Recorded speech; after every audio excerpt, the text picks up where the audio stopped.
Sa tulong ng alternative learning system ng DepEd, nagtapos ang ilang persons deprived of liberty sa Cotabato City. Pinatunayan nilang walang imposible sa taong nagpupursige. Yan ang ulat ni Christian Matoliano ng PIA SOC Sergeant. Sa likod ng mga rehas, may mga pangarap na patuloy na nabubuo. Isang katibayan na hindi hadlang ang pagkakapiit sa kulungan sa pag-abot ng edukasyon. Patuloy dito ang siyam na persons deprived of liberty ng North Cotabato District Jail na matagumpay na nakapagtapos kamakailan sa senior high school. At 15 PDL sa grade 11 na sumailalim sa moving up ceremony. Naligaw man ako ng landas, kaya ako ay napiit sa bakal na rihas. Hindi ito naging balakid sa pagkamit ng aking mga pangarap. Salamat. Salamat sa pasensya at pagtuturo.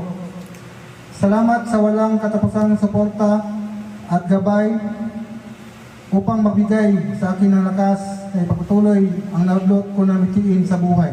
Naisa katuparan ang kanilang pag-aaral sa pamamagitan ng alternative learning system ng Department of Education na ipinatutupad ng Don Antonio Jaime Memorial High School, katuwang ang Bureau of Jail Management and Penology.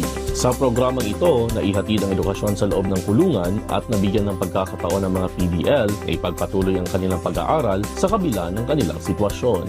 Sa kabila ng aming mga pagkakamali at pagsubok, pinili namin maniwala sa sarili, bumangon, at ipagpatuloy ang laban na para sa aming mga pangarap. Ito na ang ikalawang batch ng mga PDL na nakapagtapos ng senior high school sa nasabing paaralan.